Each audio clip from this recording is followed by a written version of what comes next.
et puis de parler avec vous du thème de notre journée, enfin du jour. Et je vous propose d'abord juste un tout petit instant. Si jamais vous avez un peu couru, vous êtes un peu stressé, que vous avez besoin de faire une petite coupure avec ce que vous venez de faire juste avant, ben de revenir à vous. Nous savons l'importance de ça. Revenir à vous, vous détendre, respirer en conscience et redécider d'être là, ensemble, pour que nous puissions créer ensemble un champ fort. Et qu'à travers les connaissances que nous acquérons ensemble, nous puissions être une aide aussi pour nous-mêmes, bien sûr, et pour les autres.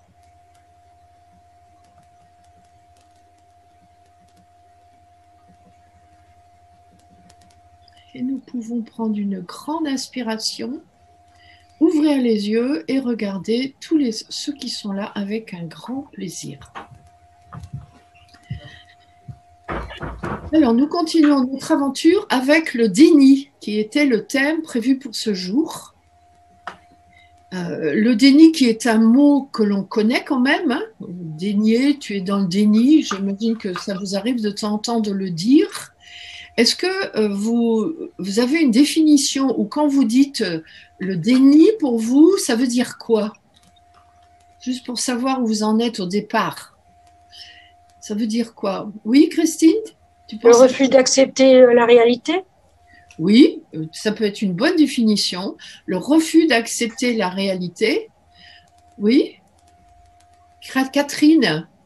Le refus de voir quelque chose ou d'accepter quelque chose qui est évident. Le refus de voir quelque chose qui est évident. Oui, quelque chose d'est évident, tout à fait. Jean-Claude? Je me mens. Je me mens. Oui. Odile? Et nier ce qui est devant moi. Oui, nier ce qui est devant moi. Oui, tout ça, ce sont des définitions intéressantes. À la seule différence, c'est que je ne le fais pas du tout exprès. C'est-à-dire que moi, je ne sais pas que je suis en train de nier. Ce sont les autres qui éventuellement s'en aperçoivent. Les autres qui généralement d'ailleurs s'en aperçoivent.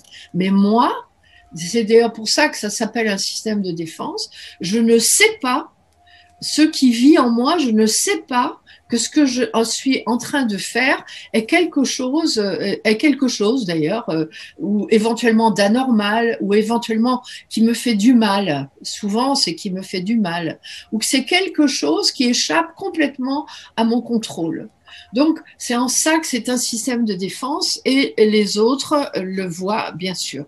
Donc, on pourrait donner une définition, puisqu'il en existe une, c'est l'attitude de refus, ça c'est la définition, de prendre en compte une partie de la réalité. Parfois même, c'est toute la réalité, mais on va dire une partie de la réalité parce qu'elle est vécue comme inacceptable pour la personne. Pourquoi d'ailleurs on s'amuserait à nier une partie de la réalité si elle était agréable, hein? Donc c'est en ça que c'est un mécanisme de défense. Et pourquoi? Parce que ce qui est en train de se passer, la réalité justement, c'est une perception qui est ressentie comme menaçante, voire totalement traumatisante. Donc on a toujours, si vous remarquez maintenant, on a déjà vu presque une dizaine de systèmes de défense, on a toujours ce même phénomène. Au départ, une situation traumatisante, une situation difficile que j'arrive pas à gérer de manière consciente. Et je mets en place quelque chose qu'on appelle un système de défense qui va me permettre de le vivre, de pouvoir le vivre quand même, ou de passer à autre chose, ou en le déplaçant sur un autre objet, ou en le refoulant complètement, ou en le niant complètement, ou en le sublimant. On a vu différentes options qui sont à notre disposition. Donc c'est une stratégie et qui est toujours et totalement inconsciente. C'est une protection qu'on se donne face à quoi? Un choc émotionnel, par exemple, comme l'annonce d'une maladie grave. Quand on annonce à quelqu'un qu'il a une maladie grave, sous-entendu qu'il peut en mourir, on peut comprendre qu'au moins pendant un certain temps, il y ait le déni qui se mette en place. Et d'ailleurs, nous avons parfois dans nos habitudes de vie des habitudes qui sont nocives. Je pense à l'alcool, je pense à la drogue, mais je pense à d'autres choses aussi, et qui nous mettent en danger pour notre vie. Mais nous sommes complètement dans le déni, sinon nous arrêterions de le faire. Et beaucoup des difficultés que nous avons de santé, par exemple, sont liées à des formes de déni que nous avons en pensant que nous sommes éternels, probablement, ou que s'il y a une maladie, elle ne passera pas par moi, elle est bonne pour les autres, mais pas pour nous-mêmes. Donc le déni, ce n'est pas quelque chose d'exceptionnel ou qui appartient aux autres. Ça nous appartient à nous aussi dans un domaine ou dans un autre. Et d'ailleurs, on dit des choses, des petites phrases du genre « c'est rien, ça ira mieux demain ». Ça vous arrive jamais à dire ça? C'est rien. On peut même avoir le culot de le dire à quelqu'un d'autre d'ailleurs. Hein, c'est rien, ça ira mieux demain. Mais je veux pas déranger les autres avec mes bobos. On peut dire ça aussi. Et j'arrive même à convaincre que ce sont des bobos. Et le passé, c'est le passé. Ça sert à rien d'y penser. Quelle est la part de vrai, quelle est la part de faux? Il y a peut-être justement des moments où c'est le moment d'y penser, c'est le moment de le traiter, parce qu'il m'envahit tout le temps aujourd'hui. Mais il y en a qui souffrent plus que moi, hein, je ne vais pas me plaindre quand même. Hein. Tout ça, ce sont des manifestations du déni qui ressemblent à des paroles de sagesse, même pratiquement, hein, qui ressemblent à quelque chose de logique et qui parfois, d'ailleurs, sont des paroles logiques. Mais quand c'est le déni qui est derrière, bien ça fait que je ne m'occupe pas de ce dont je devrais m'occuper, par manque d'observation de moi certainement, par manque d'observation qui me permet de voir l'importance de ce que je suis en train de vivre, qui nécessiterait de me poser un peu et de m'y intéresser davantage. Et il y a des conséquences toujours au déni. Ça se paye toujours très cher, sachez-le. On peut rester assez longtemps, oui, je vais te répondre, Sébastien, on peut rester assez longtemps dans le déni, mais quand ce qui était caché se révèle, en général, ça coûte très cher. Oui, Sébastien, tu voulais me demander quoi?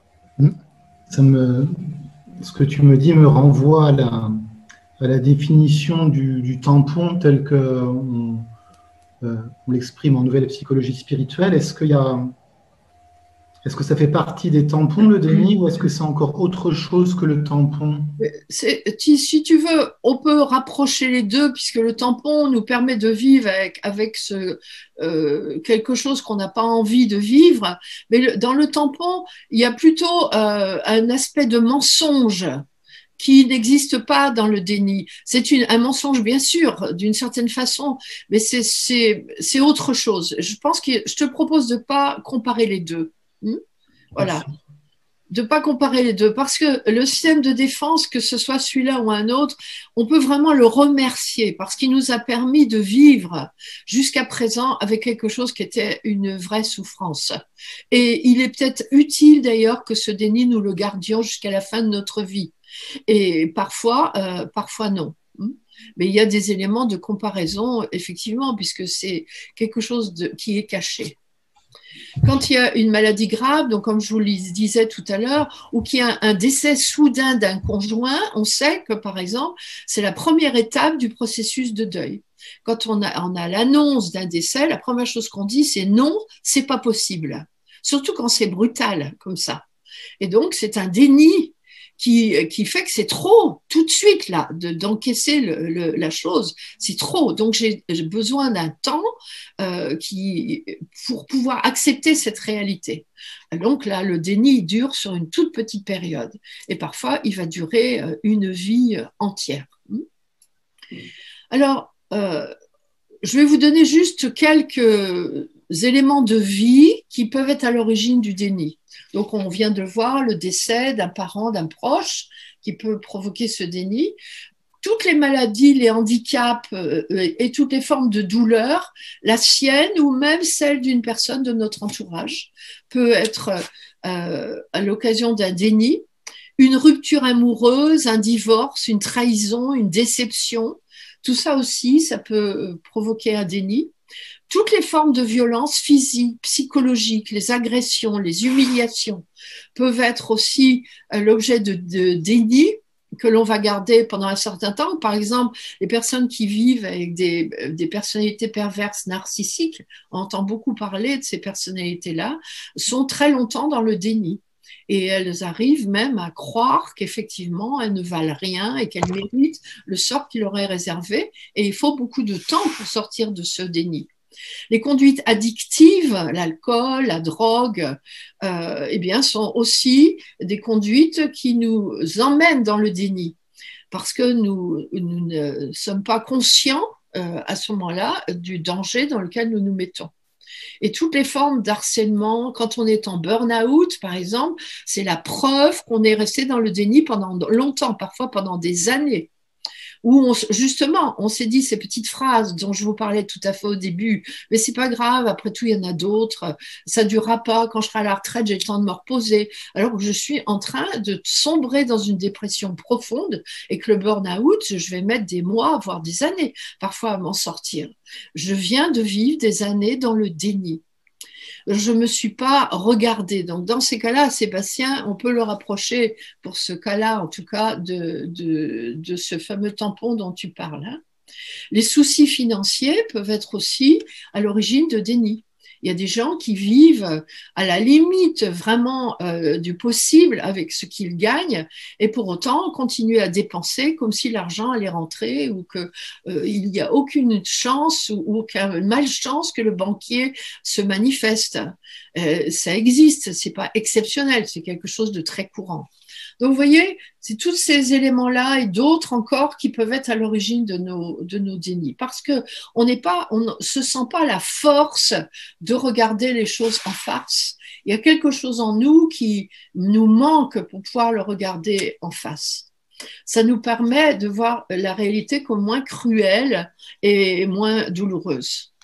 Alors, la question que posait d'ailleurs Monsieur Freud, c'est est-ce que c'est un mécanisme qui est aidant ou pas?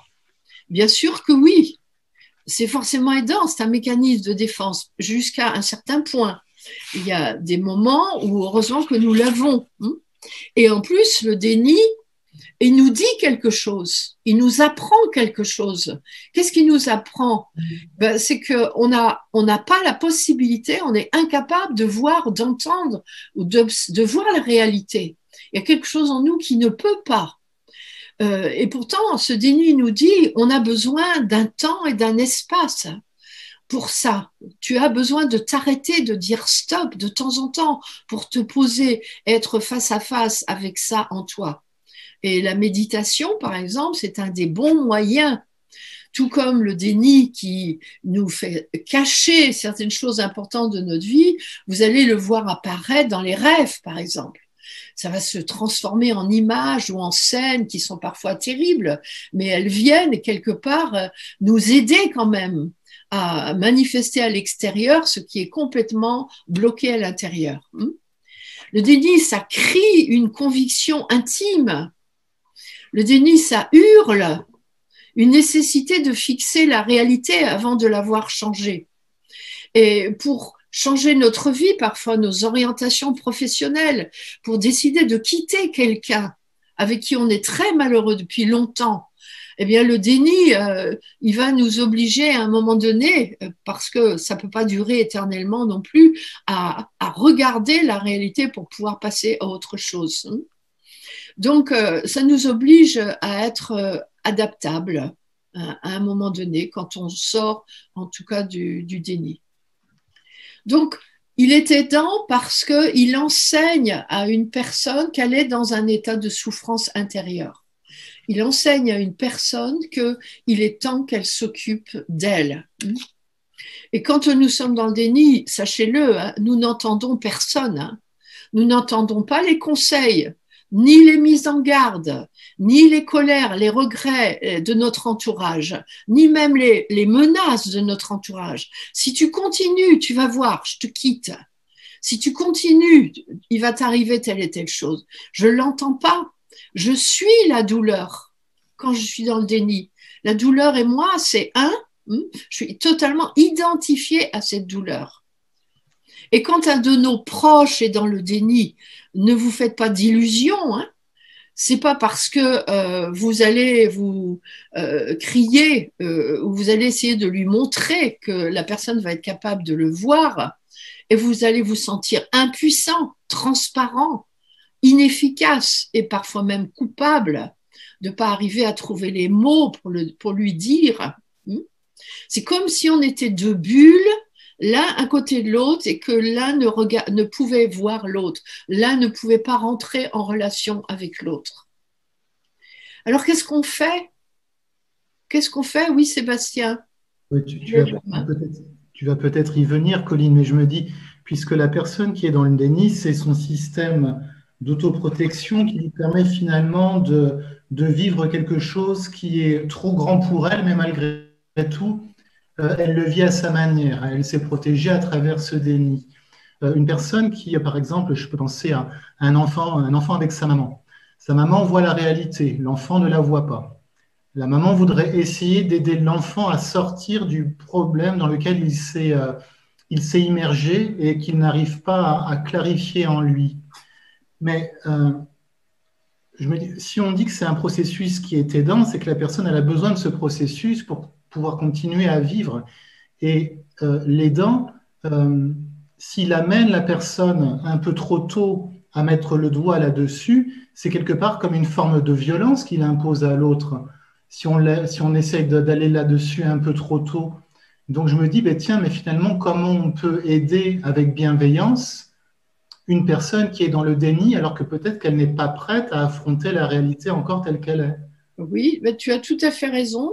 C'est que très souvent, tu sais comment on sort du déni, surtout aux formes de déni les plus graves, c'est quand on touche le fond. Tu sais, quand on dit, c'est une expression, hein, quand je touche le fond, parce que le déni, il t'emmène quand même très très loin. Hein, je parlais de problèmes de santé, la façon de ne pas prendre soin de soi ou d'une relation qu'on a ou de notre patrimoine ou peu importe. Et à un moment donné, ça nous entraîne vers le fond. Et c'est dans le fond où il va se passer deux choses. C'est où ça passe, où ça casse. On dit ce qui ne te tue pas te rend plus fort. Hein. Et le déni, ça nous met en plus face à ça. À un moment donné, quand tu touches le fond, à ce moment-là, ça te saute à la figure. Et le déni ne peut plus être là. Tu es obligé de voir les choses exactement comme elles sont. Et cette face à face avec la réalité, c'est vraiment un véritable choc. Et c'est comme ça qu'on en sort la plupart du temps. Après, dans l'exemple que tu as donné de la maman avec son enfance, c'est normal qu'un enfant ne voit pas le danger, par exemple, et ça serait non-assistance à personne en danger de ne pas y aller. Tu ne vas pas laisser quelqu'un se jeter sous un train, par exemple, tu y vas. Tu vois, ce sont deux exemples qui sont un petit peu différents. Et pour sortir du déni, tu touches le fond. Et ça sert à rien de dire à l'autre, d'abord, ou d'essayer de lui montrer, de lui dire, mais non, t'inquiète pas, c'est pas grave, ça va passer. Je veux dire, tout ce que vous allez pouvoir dire ne sert absolument à rien quand quelqu'un est dans le déni. Pour ça, dire à un alcoolique d'arrêter de boire, même s'il le sait qu'il boit et même qu'il boit trop, il va falloir vraiment qu'il arrive à des niveaux d'alcoolisation et toutes les conséquences qui vont avec, très très importantes, où il est face à face avec sa mort pour enfin accepter l'idée qu'il boit trop et qu'il fasse quelque chose. Et pendant des années, tout l'entourage va le lui dire, mais ça, c'est comme s'il y avait quelque chose qui ne permettait pas à la personne de l'entendre. Donc ça évitera de se fatiguer pour rien. Peut-être pas, pourtant on le fait et on le dit avec beaucoup de bienveillance dans ces cas-là. Mais c'est vrai que ça n'est pas efficace, en tout cas. Et quand par exemple, en médecine, quand un médecin dit à un patient, puisque c'est un peu la norme aujourd'hui, la vérité, toute la vérité. Les patients sont censés entendre la vérité. Donc on leur dit, vous avez un cancer, il y en a pas très longtemps, hein, dans un an, il y a des chances pour que vous ne soyez plus là. Donc on dit ça à quelqu'un. Et parfois, dans cet univers-là, quand une personne est dans le déni, qu'on lui dit ça, donc normalement, ça devrait lui faire un choc, ça lui fait un choc, mais elle met un couvercle dessus, c'est interprété justement comme quelque chose de négatif, comme quelqu'un qui n'a pas de courage. Mais si un soignant qui annonce ça à un malade, même si la consigne, c'est on dit au malade la vérité, n'est pas capable de comprendre qu'il ait besoin de ce moment de déni, dire on est là dans une forme de médecine qui est extrêmement violente. Donc on fait l'annonce à la personne, ok, mais on lui laisse sa période de déni qui lui est nécessaire pour doucement se mettre en face de cette réalité, qu'elle va partir bientôt et qu'il faut qu'elle se prépare. Donc, vous savez, c'est cette idée, quand on est en face de quelqu'un qui est dans le déni, d'avoir la juste attitude. Et là encore, on a l'acceptation de l'autre tel qu'il est. Mais on a aussi la présence attentive à côté, et une forme de, oui, de bienveillance et d'amour respectueux pour là où l'autre en est. Ça, c'est vraiment important. C'est bon pour vous? Oui, Anne? Par rapport à l'exemple que tu viens de donner, là, c'est pas forcément en touche-fond qu'on va sortir de cette forme de déni. Il y a plusieurs façons d'en sortir. Oui, alors souvent quand même, c'est parce que la maladie va s'installer et tu vas avoir à des moments des manifestations de souffrance physique ou de dégradation physique qui vont te mettre le nez dedans, quoi. Hein. Tu vois, si on te dit que tu as un cancer du foie, il y a des gens qui ont un cancer du foie, ils se portent comme des charmes au moment où on leur dit. Hein. Moi, j'en connais. Hein. Ils sont en vacances, ils pètent la forme, tout ça. Et d'un coup, ils apprennent qu'ils ont un cancer du sang ou un du foie ou un cancer du sein. Il y a des cancers qui sont des cancers très peu douloureux au début. La personne, elle est dans le déni, évidemment. Elle va être dans le déni. Comment tu veux que ça fasse le chemin dans son cerveau? Et ça va être quand tout d'un coup, elle va se mettre à avoir des douleurs, des vomissements, que ça se manifeste, qu'elle va se retrouver face à face avec cette réalité-là et que là, elle sortira du déni. Tu comprends? Donc, il y a quand même cet élément-là. Alors là, c'est pas toucher le fond au niveau psychologique, quoique c'est quand même associé à la douleur physique malgré tout, face à face avec sa mort. Oui, Anne? Et est-ce que on peut en sortir, mais par palier? Il va y avoir un premier palier et puis pour pouvoir voir autre chose après derrière? Oui, pour ça, ça dépend des personnes, ça dépend de leur niveau de fragilité, ça dépend probablement de leurs intrications aussi, et puis ça dépend de l'entourage, qui quand même a un rôle très important dans ces cas-là. Donc évidemment, ça peut être fait par étapes. Et nous sommes, tu sais, finalement, on peut s'apercevoir que nous sommes quand même bien faits. Notre inconscient a quand même tous les outils pour nous aider à vivre des choses qui sont extrêmes parfois. Donc chacun a sa mesure. Pour certains, c'est très violent, c'est un dévoilement d'un seul coup, et pour d'autres, effectivement, ça va être plus progressif. Oui, Sonia. Je voulais te demander, Colline, chez une jeune fille, une gamine, on va dire, de 22 ans, comme ma fille, qui a eu un mélanome donc sur le visage, hein, à l'âge de 22 ans, dès le départ, la cancérologue lui a dit qu'elle n'avait plus que pour quelques semaines à vivre, c'était beaucoup trop avancé, elle avait d'autres cancers partout. Et ma fille s'est obstinée, mais obstinée, en cherchant d'autres cancérologues, en racontant la moitié de la vérité pour qu'ils lui disent « Non, non, il y a une chance de s'en sortir ». Et jusqu'à la fin, je me suis usée, si tu veux, à lui faire croire qu'elle allait vivre, parce que c'est ce qu'elle suppliait d'entendre qu'elle allait vivre. Est-ce que ça, c'est du déni jusqu'à la mort? Bien sûr, bien sûr. C'est pas autre chose. Je ne sais pas pourquoi j'étais persuadée. Non, non, c'est un déni jusqu'à la mort parce que c'était trop. Elle était jeune, hein, j'imagine. C'était insupportable pour elle, bien sûr. Oui, bien sûr. C'est du déni, c'est ce qui lui a permis de tenir jusqu'au moment de sa mort. Ah, d'accord. Ah, bah, merci. Heureusement qu'elle a eu ça, tu vois, elle a trouvé sa solution. Et les autres, ils n'avaient rien d'autre à faire que de respecter la façon qu'elle avait, elle, de gérer ça avec son inconscient. Merci. Voilà. Alors ensuite, il y a un monsieur qui s'appelle Diogène, peut-être vous en avez entendu parler, qui a donné un symptôme qui s'appelle le symptôme de Diogène.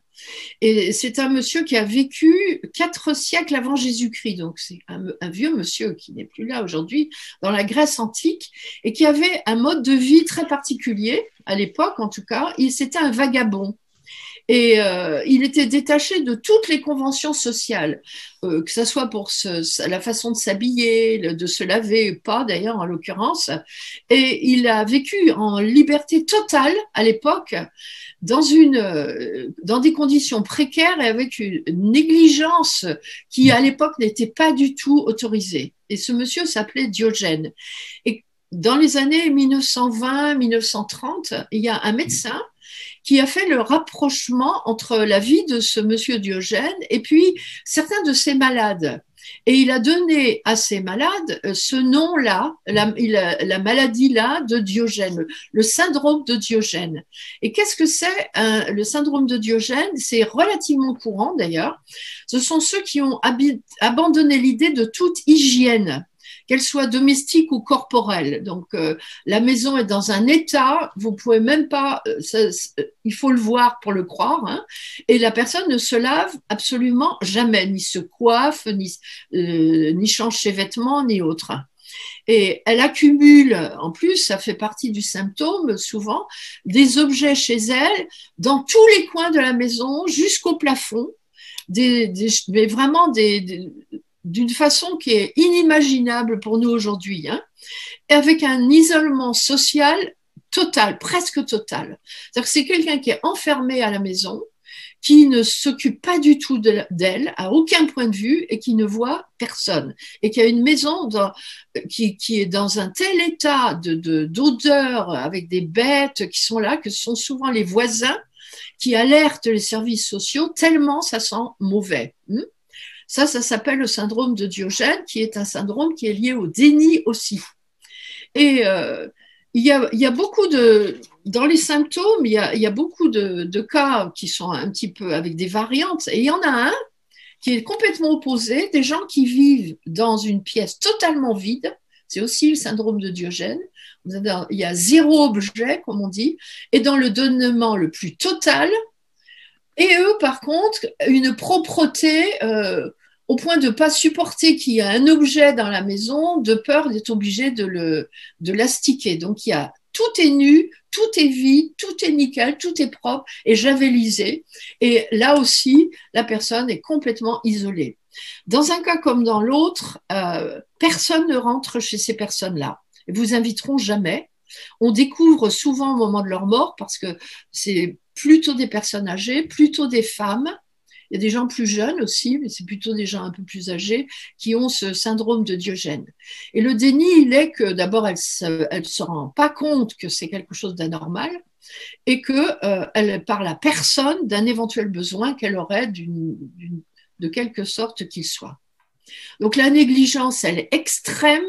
L'accumulation des objets, ça s'appelle la siligomanie, si vous voulez apprendre un nouveau mot. La siligomanie, c'est l'accumulation des objets dans une maison. S-Y-2-L-O, gomanie.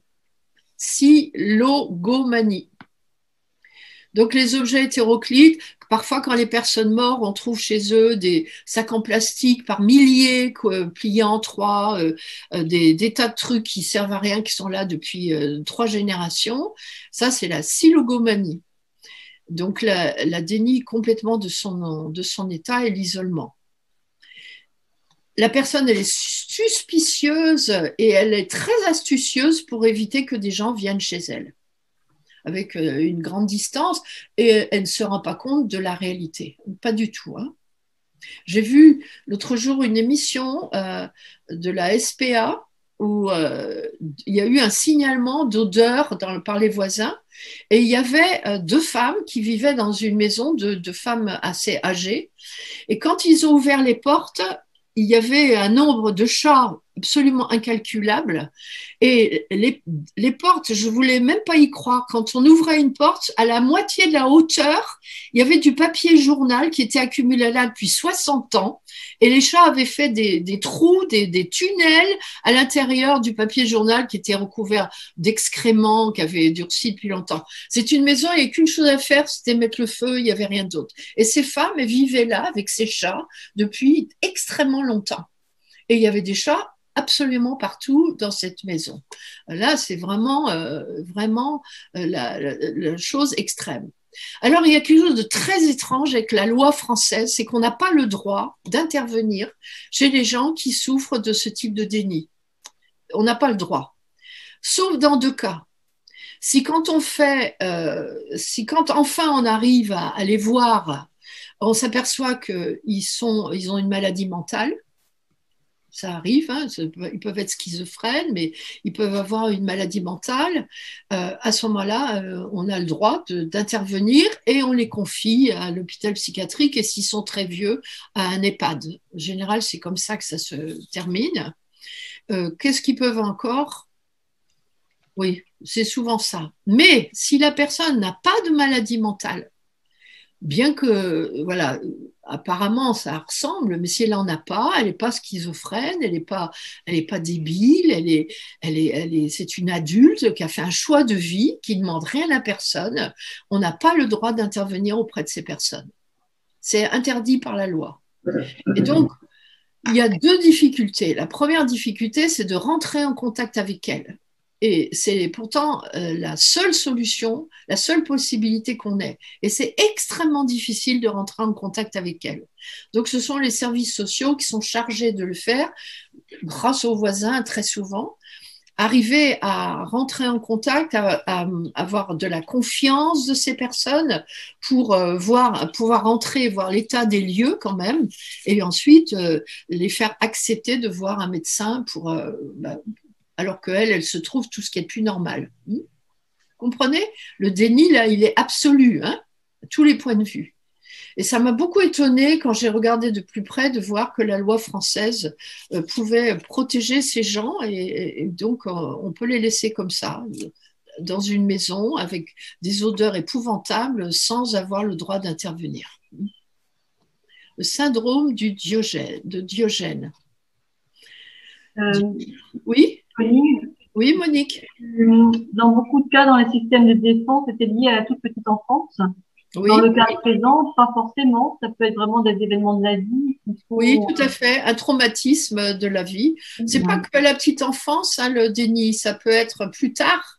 Tu peux t'installer le déni à partir d'un choc. Quand on t'annonce une maladie grave ou la mort de quelqu'un que tu aimes beaucoup, c'est à ce moment-là que le déni se déclenche. Donc, il peut arriver n'importe quand dans ta vie. Je pensais à l'omnipotence où c'était vraiment ciblé sur la petite enfance. Oui, là non.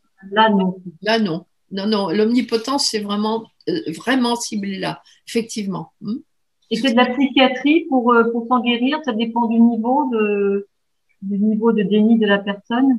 Oui, c'est ça dépend du… tu sais, finalement, tu peux pas tellement intervenir quand il y a du déni. Si ça ne concerne que la personne elle-même, comment tu veux obliger quelqu'un à arrêter de boire? Aujourd'hui, en France, on n'a pas cette possibilité. On lui propose, on l'invite, par exemple, à aller dans un centre pour se désintoxiquer ou un drogué, d'arrêter de droguer. Mais aujourd'hui, dans notre loi, même si c'est quelque chose qui n'est pas la drogue, par exemple, n'est pas accepté, malgré tout, tu peux pas obliger quelqu'un, tu vois. Il y a une part qui appartient vraiment à la personne. Donc, on est content quand il y a une raison reconnue par la loi qui oblige une personne à sortir de son déni. Mais c'est dangereux. Oui, je vais te répondre, Catherine, j'ai vu que tu as levé la main. C'est très dangereux de sortir quelqu'un de son déni trop tôt, ou si elle n'est pas prête. Le risque de dépression et de passage à l'acte suicide, il est extrêmement grand. Hein. Comme tous les systèmes de défense, quand on veut sortir quelqu'un trop vite, ou que ce n'est pas le moment pour la personne, il vaut mieux le système de défense que d'en sortir de force un peu. Et le risque, c'est la décompensation. Et la décompensation, c'est le suicide. Hein. Oui, Catherine? Est-ce que dans le déni, il n'y a pas souvent de la part de la personne une culpabilité qu'elle ne veut pas voir et qui fait qu'elle est dans le déni. Oui, c'est très possible. C'est le cas, par exemple, des hommes qui pratiquent l'inceste sur des enfants, qui peuvent être dans le déni. Il n'y a qu'à voir ce qu'ils répondent d'ailleurs quand on les interroge. Mais là, heureusement, la loi peut intervenir. Mais pour certains, pas pour tous, il y en a qui sont dans une forme de déni, tout comme ils ont refoulé complètement le fait qu'ils ont été eux-mêmes violés quand ils étaient enfants. Et ça ne rappelle plus du tout. Donc le déni, il va se manifester aussi là. Effectivement, ça peut être. Je pose cette question par rapport à accompagner, quand on voit des personnes dans le déni, est-ce que une des plus grandes aides qu'on peut leur apporter, c'est pas de les déculpabiliser, mais de surtout pas manifester aucun jugement de leur attitude? Ah bah ça, mon amie Catherine, c'est de toute façon, ça c'est valable pour tout. C'est je t'accepte comme tu es, avec bienveillance. Voilà. Et ta bienveillance, ton acceptation, ta compassion feront beaucoup plus que tout ce que tu pourras raconter. Voilà. Ce qui t'empêche pas de temps en temps d'exprimer ce que tu ressens. Tu vois, mais tu as le processus M qui te permet de le faire. Mais tu laisses l'autre libre. De toute façon, tu n'as pas ce pouvoir. Tu n'as pas ce pouvoir et il vaut mieux d'ailleurs ne pas l'avoir, puisqu'il y a des risques derrière de décompensation. Alors, vous savez, on peut avoir des dénis collectifs aussi. Par exemple, il y a un déni, une forme de déni que vous connaissez probablement, celui du réchauffement climatique. On les appelle les climato-sceptiques. Vous avez entendu les climato-sceptiques? Voilà, c'est des groupes entiers, des groupes sociaux qui arrivent à trouver des arguments et visiblement pour certains ce sont des arguments qui se tiennent complètement pour dire que c'est complètement débile de penser que la planète est en danger et qu'il y a des risques climatiques. Donc, il y a des climato-sceptiques, il y a d'autres dans d'autres domaines aussi, et on a remarqué, donc ça, j'ai trouvé ça, que 90% des articles qui sont liés au climat, les climato-sceptiques, sont classés à droite. Ce sont les mouvements de droite et d'extrême droite qui sont dans ce déni. Donc, il y a une part véritablement de déni, c'est-à-dire les personnes, elles sont convaincues de ce qu'elles nous racontent. Et quand elles ont du pouvoir pour faire passer l'information, eh bien, forcément, il y a tous les risques qui vont avec au niveau social. Il y a des sociétés pétrolières qui, depuis 1970, ont lancé des mouvements aussi, qui sont des mouvements de déni par rapport au fait que le fait d'exploiter le pétrole serait un danger pour la planète.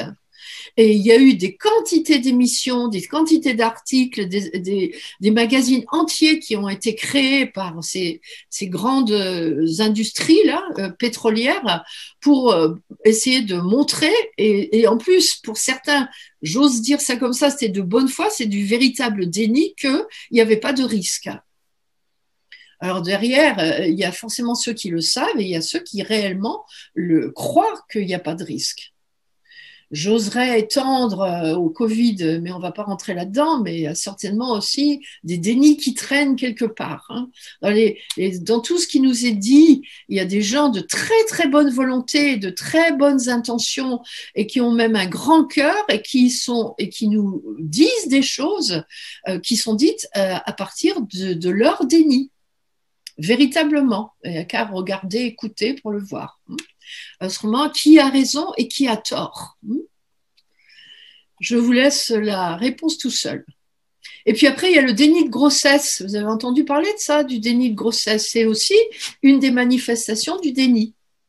Donc, dans le déni de grossesse, la personne, elle ne sait pas qu'elle est enceinte. En gros, il y a deux sortes de déni de grossesse. Il y a celle qui s'aperçoit avant quand même d'accoucher, entre 3 mois, 4 mois et 8 mois, qu'elle est enceinte. Donc, elle reste vraiment dans le déni pendant les 3-4 premiers mois. Et puis, il y a celle qui reste dans le déni jusqu'au moment de l'accouchement. Vous vous rendez compte un peu le truc? Elle ne sait pas qu'elle est enceinte du tout. Et les autres ne le savent pas non plus, ni l'un ni l'autre. Et elle n'a pas physiquement de manifestation qui pourrait lui montrer qu'elle est enceinte. Oui, Sébastien?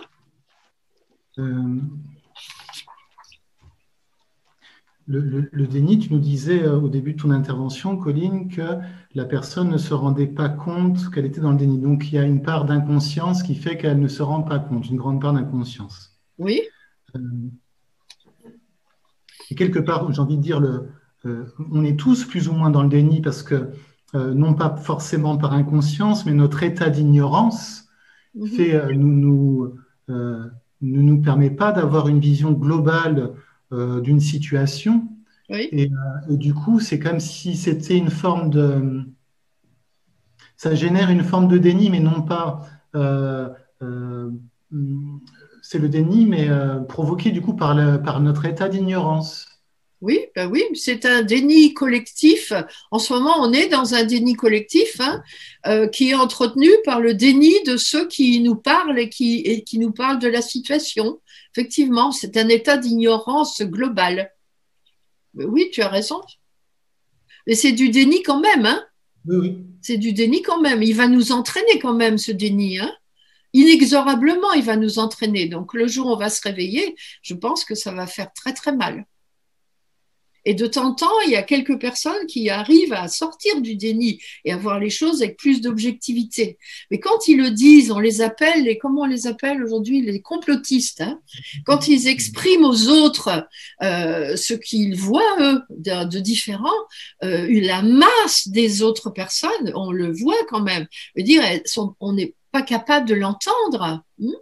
Donc, c'est un déni collectif, ça nous emmène tous très loin.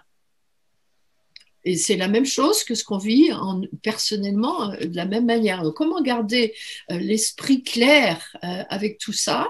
Là, c'est vraiment, ça nécessite un travail sur soi, d'observation, de se poser, de méditer, voilà, pour être un peu plus dans une forme d'objectivité, comme ça. Alors, notre grossesse, ben voilà, le déni de grossesse. Qu'est-ce qui explique un déni de grossesse? Eh ben, toujours un peu les mêmes choses. D'abord, quand on a dit à une femme qu'elle était stérile, donc c'est sûr qu'elle ne s'attend pas du tout à être enceinte. J'ai eu une amie comme ça, une fois que s'était mariée à 50 ans. 50 ans, hein, elle s'est mariée avec un monsieur qui voulait absolument pas d'enfant. Il a attendu tard de rencontrer une femme âgée, qui avait largement dépassé l'âge d'être enceinte. Alors ils se sont mariés. C'est un aîné à type 5. Je me rappelle encore. Et puis, elle s'est retrouvée enceinte, elle s'en est jamais aperçue, et elle s'en est aperçue peut-être 15 jours avant d'accoucher. Elle est allée voir le médecin, elle lui a dit qu'elle trouvait quand même que son ventre, il grossissait un peu, qu'elle y avait ses règles, elle les avait plus même depuis un certain temps. Elle était enceinte. Et donc, quand ça arrive, je vous dis pas le choc, hein, parce qu'à un moment donné, quand même, le choc, il va y être, hein. Le contexte familial peut jouer aussi et peut être, les abus sexuels ou psychologiques peut être à l'origine d'un déni. Une fille, par exemple, qui est violée par un membre de sa famille, on peut comprendre qu'elle soit dans le déni. Des grossesses très rapprochées peuvent être à l'origine d'un déni. Et donc, ce qu'il faut savoir, c'est que c'est un véritable choc pour la personne qui découvre qu'elle est enceinte. Vous vous rendez compte ce que ça fait?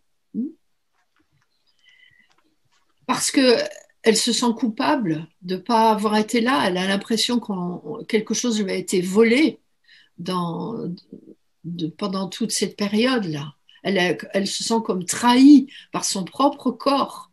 Parfois, elle se sent coupable parce que pendant toute cette période, elle a bu, elle a fumé, elle n'a pas du tout fait attention. Donc, c'est très compliqué. Et comment une personne peut sortir du déni de grossesse? Eh bien, il n'y a qu'une seule solution. Il faut qu'il y ait quelqu'un qui lui dise. Il faut que quelqu'un le verbalise avec des mots. Et bon, c'est pas forcément le médecin au départ, hein. Ça va être un membre de la famille qui, tout d'un coup, trouve quand même quelque chose de bizarre, hein, et lui dire, est-ce que par hasard, tu ne serais pas enceinte? quelqu'un qui émette cette idée et que le verbalise, jusqu'au moment où la personne, elle ira voir un médecin quand même pour vérifier. Donc, ça passe en général par ça. Et dès que la personne elle sait qu'elle est enceinte, son corps se manifeste immédiatement et en un temps record, mais vraiment impressionnant, toute sa morphologie se transforme. Et ce ventre qui était tout plat, tout d'un coup, il devient un ventre de femme enceinte en un temps record, même tout à fait à la fin de la grossesse. C'est assez étonnant d'ailleurs, comme ça. Alors, qu'est-ce qui devient les bébés qui ont subi ce déni de grossesse? Pour 50% d'entre eux, il n'y a pas de séquelles. Ni psychologique, ça on n'en sait rien. Je n'ai pas trouvé d'études d'ailleurs sur ce sujet-là. Mais en tout cas, physiquement, le bébé, étrangement, il a trouvé sa place dans ce ventre. Et puis, il naît et il se porte très bien. Et pour 50% des autres bébés, ben, ça ne va pas être très simple, la vie. Il va y avoir des séquelles. Oui, Sébastien? Tu mets le son, s'il te plaît? Au-delà du fait que ces enfants, pour 50% d'entre eux, ne portent pas de séquelles, est-ce que la maman qui, dans un premier temps, a eu ce déni de grossesse, est-ce qu'une fois que, on va dire, elle a accepté cette réalité et donc que la grossesse va suivre son cours, l'enfant va naître, est-ce que ce déni de grossesse peut générer des difficultés ensuite d'amour pour l'enfant ou finalement pas du tout? Non. Une maman qui a dit non. Non, il y a pas. Enfin, certainement que ça doit exister. Comme toutes les mamans du monde, il y en a des moins bonnes que d'autres, hein. Mais a priori, non, au contraire. Non. En tout cas, c'est pas exprimé comme ça dans les endroits où j'ai recherché les renseignements. Par contre, la mère a besoin d'être accompagnée au niveau psychologique. Donc, on lui propose toujours, même dans les hôpitaux aujourd'hui, quand une femme fait un déni de grossesse, il n'y en a pas tant que ça, il y en a 3 sur 1000 hein, en France, des enfants qui naissent avec un déni de grossesse. Elles ont tout de suite, on leur propose un accompagnement par une psychologue. Parce que ça reste un traumatisme quand même qui dure pendant très longtemps. Et vis-à-vis de l'enfant, ce sentiment de culpabilité où elle cherche à réparer tout ce que l'enfant n'a pas pu, d'après elle, recevoir pendant la grossesse. Ce serait plutôt l'effet inverse, tu vois.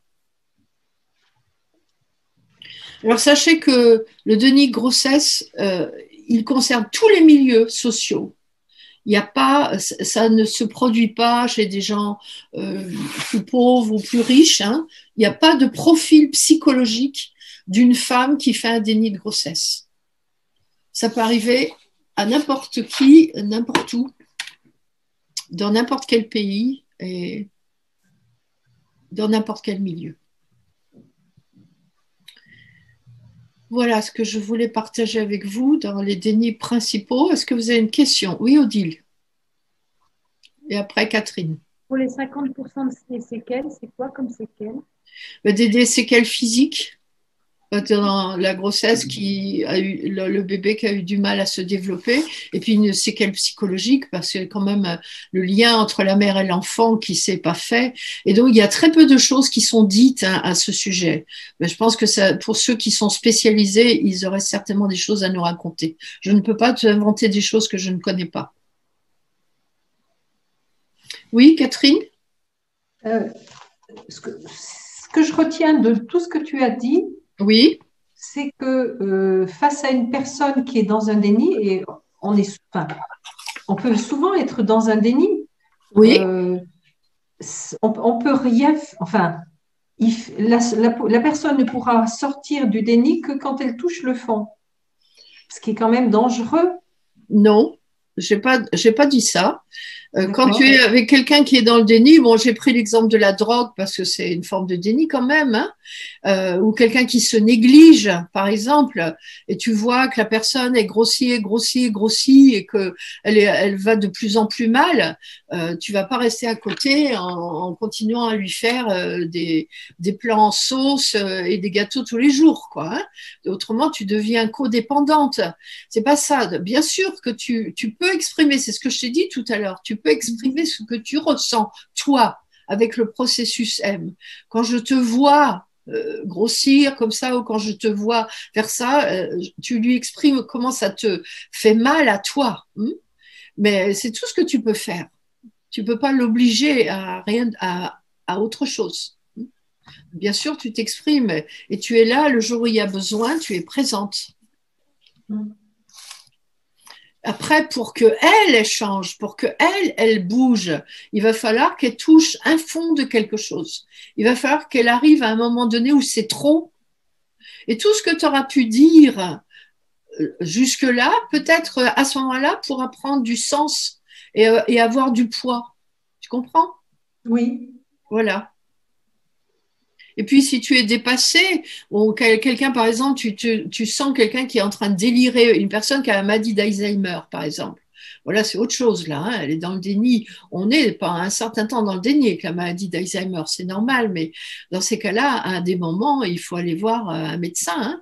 Il faut demander de l'aide. Si toi, tu sais pas comment faire, tu demandes de l'aide et le médecin te dira ce que tu peux faire et ce que tu ne peux pas faire. Ou les choses que tu peux faire pour protéger la personne. Tu comprends? Donc, tu as besoin, face à quelqu'un qui est dans le déni, des fois, toi aussi, tu as besoin d'aide pour en parler avec quelqu'un d'autre. Il vaut mieux aller voir un spécialiste à ce moment-là qui te dira, oui, j'ai vu Anne, je t'ai vu, qui te dira comment tu peux faire pour intervenir, aider, ou à qui tu dois t'adresser pour pouvoir le faire. Tu comprends? Oui. Anne? Merci. Un facteur aggravant par rapport au déni, c'est l'isolement. Ah oui, tout à fait. C'est un gros facteur aggravant et c'est la tendance de ceux qui sont dans le déni de s'isoler. Parce qu'ils se rendent compte que les autres autour ne comprennent rien.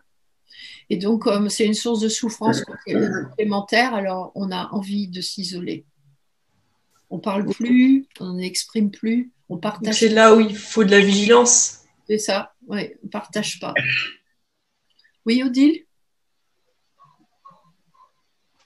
Quelqu'un peut être dans le déni par rapport à des traits, à ses traits, à ses zones d'ombre. Oui, ça c'est nous tous. Ouais. C'est nous tous tant qu'on ne sait pas suffisamment bien observer. Mais nous, on a la chance, c'est de savoir comment s'observer, puis de pouvoir même demander aux autres ce qu'ils voient, puisqu'on est censé le faire en faisant un travail sur nous, ce qu'ils voient que nous, on n'a pas vu jusqu'à présent. Et pour ça, tu vois, c'est vrai que tu es confronté au déni dans ces cas-là. Oh, tiens, c'est pas agréable d'entendre quelqu'un te dire quelque chose que tu n'as jamais voulu voir. Mais c'est un choc qui est souvent salutaire. Mais si tu as dit à quelqu'un, est-ce que tu peux me dire ce qui est chez moi à travailler que je ne vois pas, c'est que déjà tu es tout à fait prête à sortir de ton déni. Donc, tu es déjà en bonne voie. Oui, Sébastien, puis nous arrêterons avec Marie après. Colline, à un moment donné, tu as employé le mot de constellation à un moment de ton intervention. Ma question, c'était quelqu'un qui est dans le déni, qui peut avoir une forme de récurrence, une attitude à dénier de façon un peu, presque un petit peu globale, ou en tout cas, ouais, un peu globale. Est-ce que ça peut être finalement aussi en lien avec une intrication ou des intrications qui font que la personne essaye malgré tout de retrouver une forme d'équilibre via le déni? Et dans ces cas-là, est-ce que c'est quelque chose qui peut apparaître et être dénoué dans le cadre d'une constellation?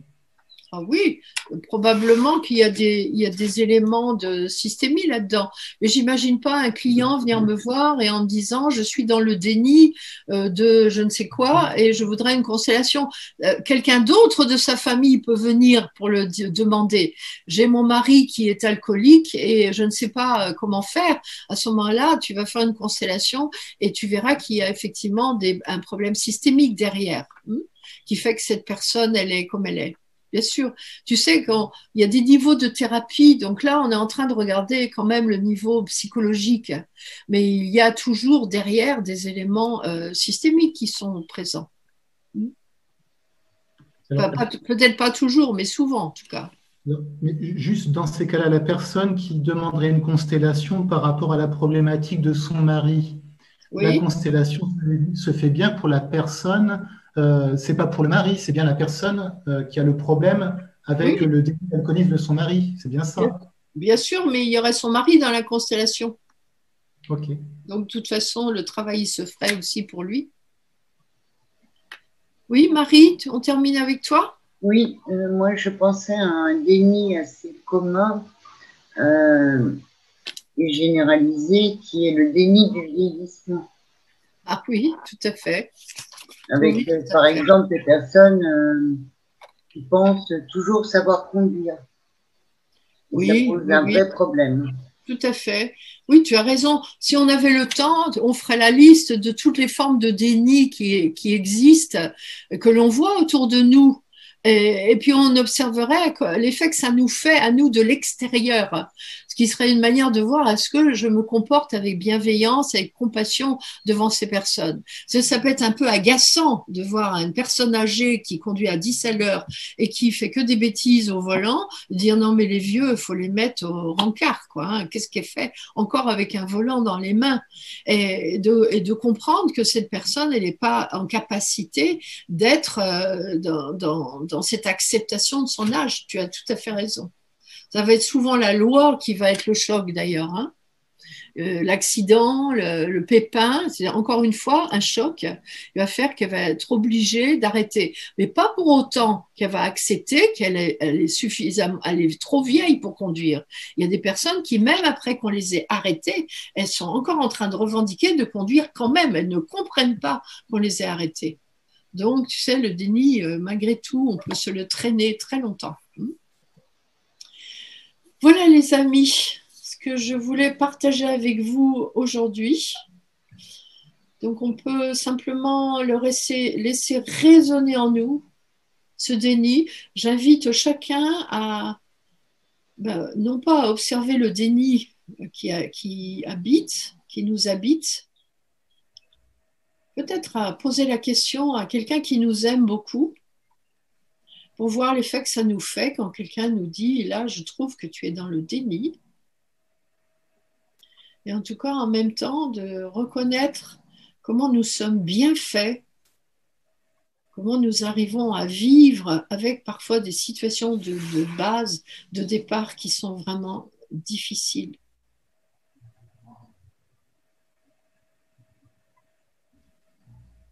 Merci beaucoup les amis d'avoir été là. Et la prochaine fois, nous verrons un autre système de défense qui est la rêverie, qui est aussi un autre système de défense. Je vous souhaite une bonne fin de journée et de beaux rêves et tout bien. Et nous nous retrouvons pour la plupart d'entre vous, je crois, jeudi. Nous vous tenons au courant pour ceux qui veulent travailler ensemble. Marie a noté les noms de ceux qui veulent bien s'entraîner ensemble. Et puis, je vais vous contacter par rapport à ça. Voilà. Bye bye. À bientôt.